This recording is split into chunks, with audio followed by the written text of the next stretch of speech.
Hello everyone, কেমন আছো তোমরা সকলে? আশা করছি খুব ভালো আছো আর আমিও ভালো আছি। তো আজকে এখন বাজছে বিকেল 4:10। তো আজকে আমি সারাদিনে ব্লগ করব সেরকম কিছু ভাবিনি। তারপরে এতক্ষণে মনে হলো যে না, তোমাদের সাথে কিছু কথা শেয়ার করাই যায়। আর অনেকগুলো কথা জমে আছে যেগুলো তোমাদের সাথে শেয়ার করা হয়নি, তো সেগুলোই আজকে আমি শেয়ার করব। তো আজকে প্রথমেই তোমাদেরকে একটি ভালো খবর দিয়ে ভিডিওটা শুরু করব।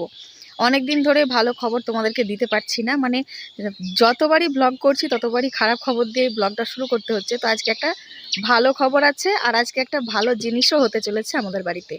তো সেই উদ্দেশ্যে আজকের ব্লগটা শুরু করা। ভাবলাম যে খারাপ দিন তো শেয়ার করেইছি, ভালো দিনগুলো যদি তোমাদের সাথে শেয়ার না করি তাহলে কিভাবে চলবে বলো? খারাপ ভালো সবটা মিলিয়েই তো মানুষের জীবন, তাই না? আর খারাপ ভালো সব কিছু মিলিয়েই তো ডেলি ব্লগস হবে, না হলে কিভাবে বা ডেলি ব্লগস হবে? ডেলি যদি ব্লগ দিতে হয় তাহলে যা হচ্ছে না হচ্ছে সমস্ত কিছু তোমাদেরকে জানাতে হবে। তো সেই জন্যই জানাতে চলে এসেছি। তো প্রথমেই বলি সুখবরটা কি। তোমরা এর আগের ভিডিওতে জেনেছো যে আমার দাদু খুবই অসুস্থ ছিল, হসপিটালে কলকাতায় ভর্তি ছিল, মাথার ব্রেনে রক্ত জমে গেছিল। তো তারপরে ডাক্তারে আবারও সিটি স্ক্যান করেছিল, তারপরে বলেছিল ওষুধ দিলে কমে যাবে। তো ওষুধ দিলে কমে যাবে বলার পরে দাদু আবার ভুলভাল বকছিল, বাথরুম করতে গিয়ে একবার পড়ে গেছিল বাথরুমে, দিয়ে আবার মাথাটা মানে ডিফেক্টিভ, মানে ভুলভাল বকছিল এক কথায়, মানে কথার বাইরে কথা, এক কথায় মানে যেই কথাগুলোর কোনো মানে হয় না সেরকম কথা, মানে ভুলভাল বকছিল, সেরকম কথা বলছিল। তো তারপরে আমরাও ঘাবড়ে গেছিলাম, মামাকে ফোন করে জেনেছিলাম। মামা বলেছিল যে দাদু হয়তো আর বেশি দিন বা খুব বেশি সময় নাও থাকতে পারে আমাদের মাঝে। তারপরে কি জানি ভগবানের ইচ্ছে, তারপরে আবারও সিটি স্ক্যান করেছে, করে ধরা পড়েছে যে না, খুব একটা মানে খারাপ সিচুয়েশান নেই, খুব একটা খারাপ দিক নেই যেটাতে ডাক্তারকে অপারেশন করতে হতে পারে ব্রেনের। তো ডাক্তারে বলেছে অপারেশন না করে সেরে যাবে, ওষুধের মাধ্যমে সেরে যাবে।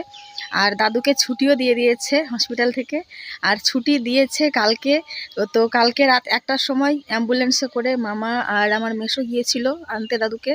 তো আমার মামা আর মেসো মিলে দাদুকে কালকে রাত্রি 1টার সময় বাড়িতে নিয়ে এসে পৌঁছেছে। তো আমি চাইলেই পারি তোমাদেরকে দাদুর মানে ভিডিও ক্লিপ শেয়ার করতে, কিন্তু কোনো অসুস্থ ব্যক্তি, সেটা আমার নিজের মানুষ হোক, নিজের কাছের কেউ হোক বা পরের মানুষ হোক, কোনো অসুস্থ ব্যক্তির সামনে গিয়ে আমি ক্যামেরা অন করে মানে তার ভিডিও ক্লিপ কারোর সাথে শেয়ার করতে পারবো না।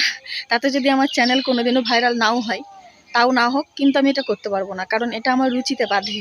তো সেই জন্য এখন আমি তোমাদেরকে দেখাতে পারছি না। দাদু সুস্থ হয়ে উঠুক, অবশ্যই তোমাদেরকে একদিন দাদুকে দেখাবো। তো সুখবরটা এটাই ছিল, প্রথম সুখবর, যে দাদু সুস্থ হয়ে যাচ্ছে আস্তে আস্তে, এবার পুরোপুরি সুস্থ হয়ে যাবে। হ্যাঁ, এখন একটু অসুবিধা হচ্ছে, হবেই তো, মানুষ অসুস্থ হয়ে পড়লে তো একটু সারতে সময় লাগে, তো সেই সময়টা দিতে হবে, তারপরে সুস্থ হয়ে যাবে।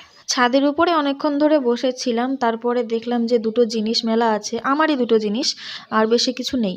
তো এই দুটো আমি স্নান করার পরে মেলেছিলাম। তো ভাবলাম যে আবার ছাদ থেকে নেমে গিয়ে আবার তুলতে আসবো। তো এখন যখন ছাদের উপরে বসেই আছি, তুলে রেখেই দিই, দেখলাম শুকিয়েও গেছে।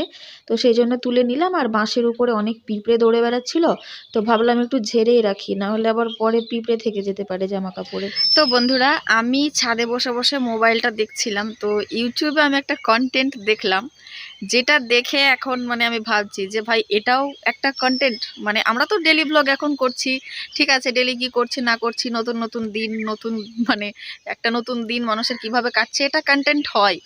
কিন্তু একটা মানুষের হাগু করাটাও যে কন্টেন্ট হয় সেটা আমার জানা ছিল না। তো একজন ব্লগ করছে যে আমি হাগু করেছি আজকে, দিয়ে নিজের পটিটাকেও দেখাচ্ছে। তো বিশ্বাস না হলে তোমরা ইউটিউবে গিয়ে সার্চ করো যে হাগু করা ব্লগ সার্চ করো, তাহলে আশা করি পেয়ে যাবে। তো যাই হোক, এটাও তোমাদের সাথে শেয়ার করার ছিল। মানে একটা হাগু করাটাও একটা কন্টেন্ট, মানে একটা হাগু, একটা গু মানুষের, সেটাও কন্টেন্ট।